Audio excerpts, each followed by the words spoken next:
Hi guys, we're the Abraham and Vitality team. I'm Stan. And I'm John. And today we wanted to share with you just a video and talk you kind of through the iBuyers, the pros and cons of potentially using an iBuyer versus a traditional real estate. But most importantly, let's first start out with, what does iBuyer mean? What does the I stand for? You know, I had to look it up.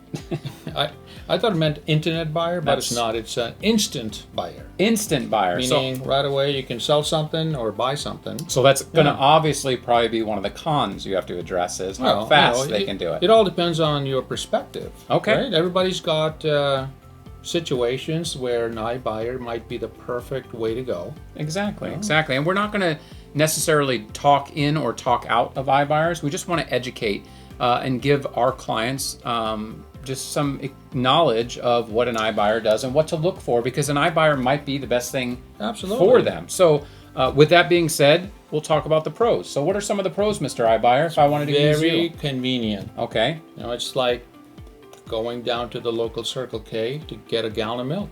Okay. It might cost you a little bit more, but you can be there and back in a couple of minutes. Okay. So convenience. Convenience, yeah. Everything can be done in the comfort of your home. Okay. Go online, type some information about your house. They'll contact you pretty quick, get you an offer. So part of that convenience is usually, how long does it take them to get you an offer? 2 days, maybe 24 to 48 hours. Okay. Most of the time. Well, that is pretty darn convenient. It's pretty quick. And cash offers. Okay. So no appraisals. Okay. Money's guaranteed. Okay. It's not going to fall out. Okay. So far, so good, right? Yeah, it sounds pretty good. So with that being said, the convenience is obviously a big point for some clients. They may want something easy. Yep. But there is a cost to that. So Mr. Khan will talk about some of the costs with that. Some of the costs with using an iBuyer or a company that claims you can rent back or live in your house for 6 months is an iBuyer. They act and talk like traditional real estate agents, but they're not. Well, you can't blame them for it. No. It's marketing, and it's getting people in the door. And then once you hear and see the price, it could overwhelm somebody of excitement of, oh my God, especially in this market where my house is worth this much. Of course. But my con on that is, if somebody's looking to extract the most money out of them, okay, and I've done my research and worked with iBuyers in the past, typically they charge anywhere between 7 and 13% off the price of the house to get you in there to buy your house. Okay, but look at this. In a traditional sale, you're going to have the inspection to deal with. Well, you're going to have an inspection with an iBuyer also, but if they come up with a laundry list of stuff to do, me as a seller, I don't have to make any repairs. Exactly. Right? So with the transaction fee, a typical real estate agent is 6%. Yeah. Minus your closing costs of anywhere between 1 and 1.5%. So at the bare minimum, using a real estate agent is going to net you the same. What they don't say is, when you make an offer to me, you come to my house and make an offer. Yeah. Are you giving me 100% market value? If my house today is worth $350,000. Oh, come on, that's not a fair question. No, I just want to. There's no way I can get you a fair market value, because I'm in it to make money as well. And I understand that. When iBuyers, or you come to our house and say, okay, Zillow says my house is worth $350,000. Okay. And remember, that's just his estimate. Yes. And typically you're going to offer me anywhere between 90 and 95% of that value. Maybe. Okay. So let's say you offer me on the best end 95%. Okay. Okay, it's only a 5% cost. That's awesome. That's just the first cost, though. Right. Because then we have what they call carrying costs. Of course. And they typically charge 3% for carrying costs for them to close the loan for anytime you're doing a lease back or anything like that for a short period of time. Correct. Longer lease backs, they actually make you pay rent. Right. But so you take 3%. So best case, you give me 5% less than market value, then another 3%. We're at 8%. You mentioned earlier, and we haven't even got into that, another pro to an iBuyer is the repairs. So we get an inspection done on our house. You find we're not going to ask for any inspection, any repairs. Okay. As a buyer, I want a house that's in good condition. Okay. But as a seller, and you don't have the resources or the time to make the repairs, An iBuyer is going to say, you know what, we'll handle all the repairs. All you have to do is allow us to deduct the cost of the inspections from your proceeds. Okay. So easy peasy. Okay. So if there's $5,000 worth of work due on my house, Yeah, we'll just take it off. you'll take another $5,000 off and That's say it. we'll make the repairs. Yeah. Okay, great. Con to that is if you have the right real estate agent and there's $5,000 worth of work to be done on the house, I can do the same thing you're doing by offering a credit to the buyer of the $5,000. You could. The con is I can then get my own contractors out there to re-inspect to make sure that the repairs are necessary. Yeah. Some of the problems that we've seen in the past with iBuyers is they come in, give you a long laundry list of stuff, and just give you a dollar amount. And they use their own contractors, they use their own pricing, Yeah. and they come down where we found that we could have done it cheaper or not Sure. to the extent of that.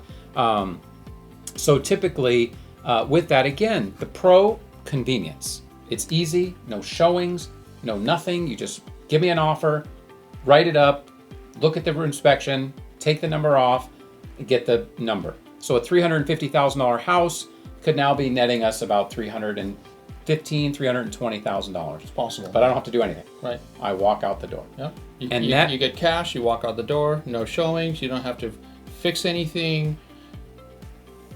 It's a good deal Yep. for some people. Yes, and I agree. I think for some people out there, it might be the best way to go. If you have a little bit more patience, a little bit more time, and hire the right agents. There's a lot of good real estate agents out there, and hiring the right agent can also make it easy for you. Real estate agents typically make it more difficult or less difficult for their clients. Again, when we work through the process, because we have flipped homes and we have bought homes like iBuyers do, turn around and resell them, we understand the process a little bit better.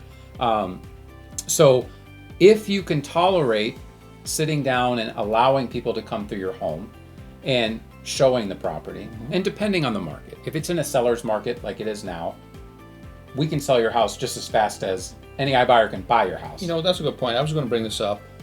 In such a strong seller's market, why would anybody sell to an iBuyer and lose money? No, I agree. Right? But again, if it's convenient for them, I don't want to deal with I it. don't care. It's convenient right now as a seller. I As a agree. seller, what do you have? You put your home on the market, you're sold in 24 hours. Yes. How convenient is that?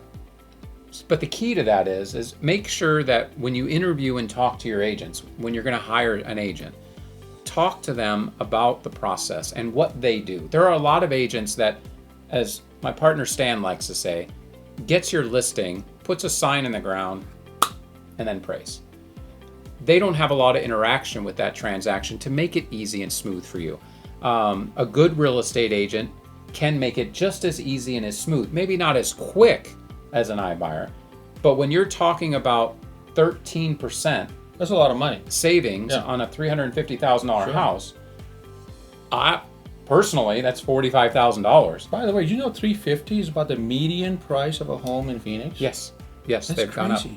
So $45,000 for convenience, again, may be worth it to some people, but to other people, that's a lot of money left on the table. Yeah. That could be a new pool in your next house. That could be a child's education. That could be my next Lexus. So again, there are pros, there are cons to the using an iBuyer. And what we would like to do is, again, if you have any questions, comments, concerns, reach out to us, message us, and if an iBuyer is the best for you, I mean, We have iBuyers. We Yeah. can get you guys an offer. yeah, I mean, we have access to iBuyers that aren't your typical big names you hear that'll come in, make clean offers. Cash investors that would love to buy a home. Yeah. And again, just remember, when you're doing something quick and easy, as Stan pointed out, they're in it for one reason, and that's to, Remember, convenience. yeah, Going to Circle K to buy milk. yes. You'll pay Versus- $4 a gallon. Yes, but it's quick. It's easy. Yeah. So those are some of the pros and cons to doing it. Again, if you have any questions, feel free to reach out to us. We'd love to help, or at least answer your questions, at least give you the information, because we have a lot of information. And again, it might be the best fit for you. But before you jump in and reach out to a one iBuyer, because the one big con that I've heard from my buyers is once you reach out to them and put your address in a computer, they're relentless. They will not stop until you sell the house to them. Hey, by the way, do you still get text messages on your phone? Every day. Every day, right? So do I. Every day. And people calling me. Do you want to sell your home? Do you want to sell your home? Do you want to sell... Really? Yeah. So again, I'm John. I'm Stan. It was a pleasure speaking with you guys today. If you have any questions, feel free to reach out to us. Call us, text us. We're happy to help.